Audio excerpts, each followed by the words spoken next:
Okay class, it's time to bring out your homework you did last night.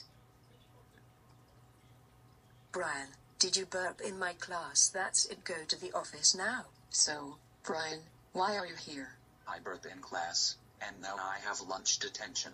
You're gonna probably get angry for this. That's right, you're suspended for 3 weeks.